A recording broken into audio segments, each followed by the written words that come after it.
Hello friends, KSR academy commerce institute के YouTube channel पर एक बार फिर से आपका हार्दिक स्वागत है। आज आपके लिए बहुत इंपॉर्टेंट वीडियो लेकर आया हूँ। टैक्स कंसल्टेंट कैसे बने। खुद का ऑफिस खोलिए, 50,000 से 70,000 महीना कमाइए।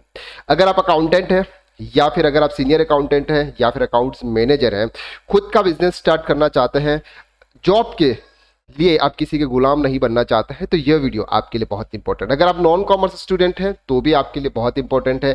आप भी एज ए टैक्स कंसल्टेंट बन सकते हैं। तो आज की वीडियो में हम डिस्कस करने वाला है कि सर टैक्स कंसल्टेंट कैसे बनते हैं, आपको किस किस नॉलेज की जरूरत पड़ेगी, एक पर्सन से आपको क्या क्या काम मिल सकता है, एक टैक्स कंसल्टेंट कितना कमा सकता है और क्या क्या काम कर सकता है।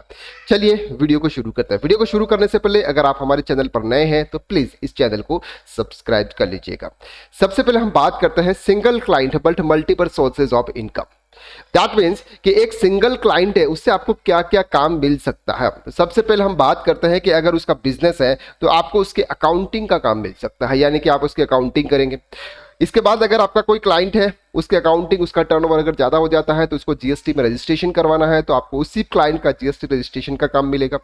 इसके बाद आपको जीएसटी के रजिस्ट्रेशन के बाद में उनके जीएसटी के रिटर्न फाइल करने होंगे, जिससे एक बाद आपको जीएसटी कंप्लायंसेस करने होंगे।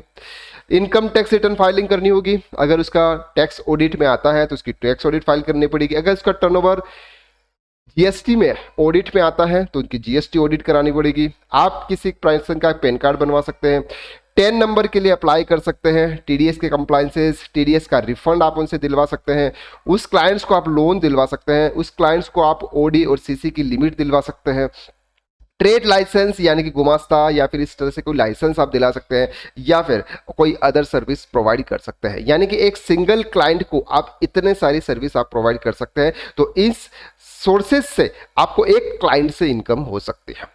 अब हम बात करने वाले हैं कि सर टैक्स कंसल्टेंट क्या काम करता है। तो सबसे पहले हम बात करते हैं यहाँ पे अकाउंटिंग, यानी कि कोई भी टैक्स कंसल्टेंट होगा सबसे पहले किसी फर्म की अकाउंटिंग करेगा। इसके बाद GST registration, GST returns, income tax return filing, 10 number, TDS refund apply करेगा, लोन्स दिलवाएगा, bank overdraft, PAN number, Gumasta. That means कि एक टैक्स कंसल्टेंट इतने सारे काम करता है और से ज़्यादा काम भी कर सकते हैं। एलआईसी का काम कर सकते हैं या फिर कोई अदर इंश्योरेंस का काम कर सकते हैं। बहुत सारे काम एक टैक्स कंसल्टेंट एक ही छत के नीचे बैठकर इतने सारे काम कर सकता है।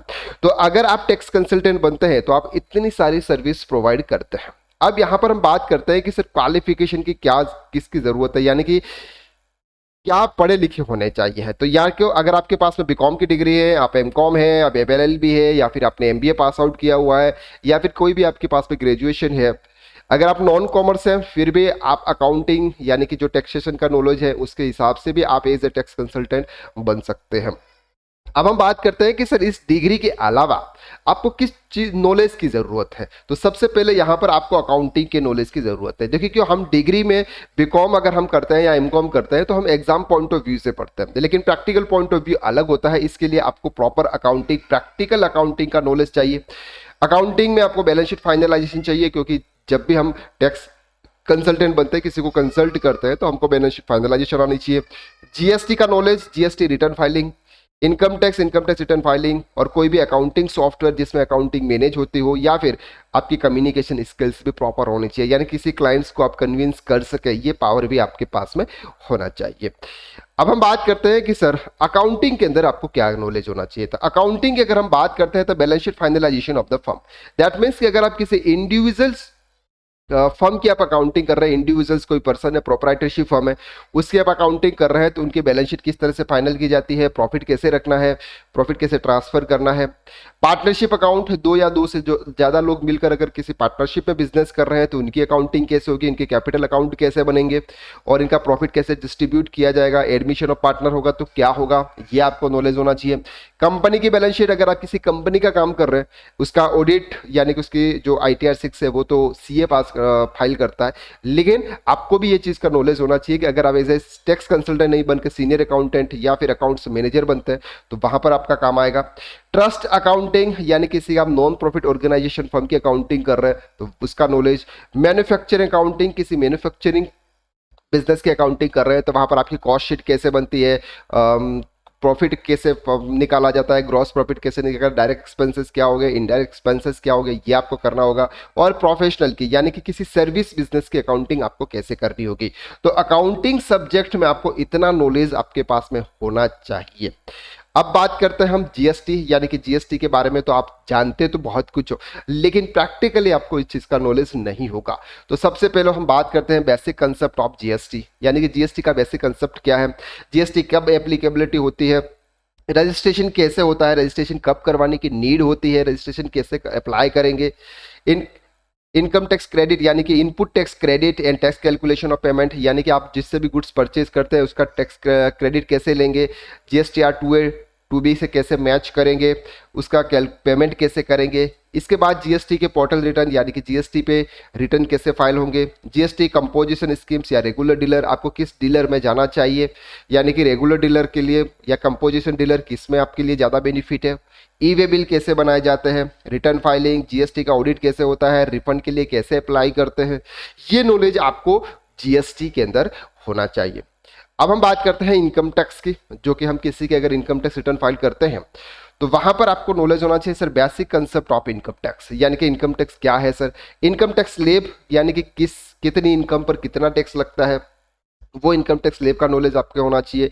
फाइव हेड्स ऑफ इनकम यानी कि salary, house property, business profession, capital gain, other sources, ये 5 हेड्स होते हैं, इनके अलग अलग कंपटीशन बनते हैं। तो इसका प्रॉपर नॉलेज होना चाहिए कि आपको सैलरी के अंदर क्या कवर होगा, हाउस प्रॉपर्टी के अंदर क्या कवर होगा, कैपिटल गेन के अंदर आप किस तरह से टैक्स सेविंग कर सकते हो, कंप्यूटेशन ऑफ टोटल इनकम यानी कि 5 हेड्स की इनकम के बाद में आपको कंप्यूटेशन टोटल इनकम करनी है।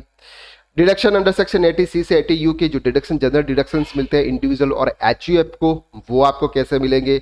Self assessment tax, advance tax या टीडीएस, यानी कि अगर आपको टैक्स पे करना है, एडवांस टैक्स पे करना है, एडवांस टैक्स कब पे करना है, कब इसकी ड्यू डेट होती है, टीडीएस का पेमेंट आपको कैसे करना है। Income tax return filing process यानी कि ITR 1 से लेकर ITR 6 के रिटर्न कैसे फाइल होते हैं, यानी कि आप सिर्फ ITR 1 और ITR 4 के बारे में जानते हैं, लेकिन ITR 2, ITR 3, ITR 5, 6 कैसे फाइल होते हैं उसका नॉलेज। और TDS registration and filing process, मतलब ये है कि अगर आप किसी का 10 नंबर अप्लाई करो और उसका टीडीएस का रजिस्ट्रेशन करवाओ, इसके बाद में टीडीएस कैसे डिटेक्ट होगा, इसके रिटर्न कैसे फाइल होंगे, इनका पेमेंट कैसे होगा, वो नॉलेज आपको होना चाहिए। इसके बाद एक और काम आप कर सकते हैं इसमें लोन्स एंड फिनेंस का, यानी कि किसी को आप लोन दिलवा सकते हैं। तो इंट्रोडक्शन ऑफ बैंकिंग, लोन का थोड़ा नॉलेज होना चाहिए। पर्सनल लोन कैसे देते हैं, business loan, housing loan, mortgage loan का एप्लीकेशन, सिबिल का रोल लोन में क्या होता है, ये सब कुछ आपका नॉलेज अगर लोन के अंदर है, यानी कि आप किसी फिनेंस के अंदर एक्सपर्ट है, तो आप किसी पर्सन को बैंक से लोन दिलवा सकते हैं, वहां से भी आपको इनकम हो सकती है। तो ये सब कुछ नॉलेज अगर आपके पास में है तो आप एज ए टैक्स कंसल्टेंट बन सकते हो। तो क्या आप भी टैक्स कंसल्टेंट बनना चाहते हैं, इतना नॉलेज आप गेन करना चाहते हैं? अगर हाँ, तो हमारा कोर्स है टैक्स कंसल्टेंट कोर्स। अब ये जो कोर्स है ये फ्रेशर और नॉन कॉमर्स स्टूडेंट या फिर कॉमर्स स्टूडेंट सबके लिए है। 2 तरीके के सर हमारी बैचेज होती है, एक होता है बेसिक्स टू एडवांस, यानी कि जिसको बिल्कुल नॉलेज नहीं है, बिल्कुल बेसिक्स है, और एक वो जो ऑलरेडी अकाउंटिंग जॉब कर रहे हैं और अकाउंटिंग का नॉलेज है उनके लिए। तो यहाँ पर हमारे मॉड्यूल्स कवर होते हैं सर अकाउंटिंग। अगर हम बात करते हैं बेसिक्स टू अकाउंटिंग तो उसमें बिल्कुल बेसिक से अकाउंट स्टार्ट होगा, और अगर हम बात करते हैं एडवांस की तो वहां पर एडवांस से स्टार्ट होगा, जिसमें बैलेंस शीट फाइनलाइजेशन से हम स्टार्ट करेंगे। जीएसटी बेसिक कंसेप्ट होगा पहले, इसके बाद उसके पोर्टल के ऊपर हम जीएसटी के रिटर्न कैसे फाइल होंगे, टेली के अंदर उसकी एंट्री कैसे होगी, इनपुट क्रेडिट कैसे मैच करेंगे, ये सब कुछ हम जीएसटी में सीखेंगे। टैली प्राइम अगर बेसिक से स्टार्ट करेंगे तो 0 से स्टार्ट होगा, और अगर हम एडवांस से स्टार्ट करते हैं तो सिर्फ आपको जीएसटी और इनकम टैक्स रिलेटेड जो भी होते हैं वो ही हम इसमें कवर करवाएंगे। टीडीएस और टीसीएस उनके ट्रांजैक्शन कैसे रिकॉर्ड करेंगे, टीडीएस डिडक्ट करने की लाइबिलिटी कब आएगी आपके ऊपर, टैक्स का पेमेंट कैसे करता है, उसके रिटर्न कैसे फाइल करना है, टीडीएस के फॉर्म कैसे डाउनलोड करने हैं, ये सब कुछ हम टीडीएस के अंदर कवर करेंगे। इनकम टैक्स हमारा बहुत ही लंबा चैप्टर्स होगा, पहले बेसिक कंसेप्ट होंगे, बेसिक कंसेप्ट के बाद में फाइव हेड्स होंगे, फाइव हेड्स के बाद general deduction, setup, carry forward of losses, इसके बाद उसका कंप्यूटेशन बनाएंगे, रिफंड के लिए अप्लाई करेंगे, उसके रिटर्न फाइल करेंगे, और टीडीएस के अंदर बहुत कुछ कवर होगा। और एडवांस एक्सेल, इसके आपको रिकॉर्डिंग वीडियो मिलेगी, उसकी लाइव क्लासेस नहीं होगी। अगर हम बेसिक्स टू एडवांस की बात करें तो 8 से 9:30 की क्लास होती है, और एडवांस की बात करें जो ऑलरेडी अकाउंटेंट है उनके लिए अगर हम बात करते हैं तो उनकी 9:30 से 11 बजे की क्लास होती है। आपके क्लास के टाइम के हिसाब से ही होती है। लाइव क्लासेस होती है हमारे पोर्टल पे, यानी कि टीचमेंट हमारा जो पोर्टल होता है वहीं पे लाइव क्लासेस होती है, वहीं पे आपको रिकॉर्डिंग वीडियोस मिलती है, वहीं पर आपको पीडीएफ नोट्स मिलते हैं। उसका एग्जाम होता है ताकि आप भी अपने आप को समझ सके हैं कि आपको कितना नॉलेज है। इसके बाद कोर्सेज के बाद में आपको इसका सर्टिफिकेट भी प्रोवाइड कर दिया जाता है, यानी कि बहुत कुछ आपको इस कोर्स के अंदर मिलता है। उसका जो ड्यूरेशन होता है बेसिक्स टू एडवांस की अगर हम बात करते हैं तो उसका ड्यूरेशन 3 to 3.5 मंथ होता है। और एडवांस कोर्स का जो ऑलरेडी अकाउंटेंट है वो अगर टैक्स कंसल्टेंट बनना चाहते हैं तो उनके लिए जो टाइम होता है वो 2.5 मंथ तक होता है। तो ये पूरा कोर्स है, इस कोर्स को आप ज्वाइन कर सकते हैं। 20% डिस्काउंट ऑफर चल रहा है, यानी कि टाइम टू टाइम हमारी बैचेस चलती रहती है। डिस्क्रिप्शन में आप देख सकते हैं कि सर हमारी न्यू बैच कब से स्टार्ट होने वाली है। फीस बिल्कुल मिनिमम है, यानी कि अगर पूरे इंडिया को अगर आप कंपेयर करें, किसी भी अदर इंस्टीट्यूट को आप कंपेयर करें तो सभी इंस्टीट्यूट से बिल्कुल कम फीस होगी, और कम फीस में भी आपको ज़्यादा नॉलेज प्रोवाइड किया जाएगा। तो डिस्क्रिप्शन के अंदर लिंक दे रखी है, वहां से आप इंक्वायरी फॉर्म सबमिट करें, या फिर हमारा नंबर है 7389781117 पर आप कॉल करके इंक्वायरी कर सकते हैं। हमारी टीम आपको पूरा सपोर्ट करेगी। और इसके बाद लास्ट में हम आपको ये भी बताएं कि सर हमारा लाइफ टाइम सपोर्ट रहता है। लाइफ टाइम सपोर्ट का मतलब अगर आप कहीं पे भी काम कर रहे हैं, कुछ भी कार्य कर रहे हैं, वहां अगर आपको कोई भी प्रॉब्लम्स होती है तो उस प्रॉब्लम का सोल्यूशन हम बाय कॉल, ऑन व्हाट्सअप या फिर एनी डेस्क टीवी पर लेकर भी हम उसका सोल्यूशन प्रोवाइड करते हैं। आई होप कि आपके लिए ये वीडियो बहुत इंपॉर्टेंट था, यानी कि इससे आपकी लाइफ चेंज होने वाली है। अगर आप टैक्स कंसल्टेंट इतना नॉलेज अगर आप ले लेते हैं तो अकाउंटिंग फील्ड के अंदर आप मास्टर बन जाते हैं, जिसमें आपकी सैलरी भी ग्रोथ होगी। और या फिर अगर आप खुद का ऑफिस भी स्टार्ट करते हैं तो धीरे धीरे 1 साल 2 साल 3 साल के बाद में आप इससे पूरी तरह से स्टेबल हो जाएंगे, और अपनी फैमिली के जितने भी सपने हैं उन सपनों को आप पूरा कर पाएंगे। तो आज के लिए बस इतना ही, नेक्स्ट वीडियो में फिर मुलाकात करेंगे, तब तक के लिए थैंक यू सो मच।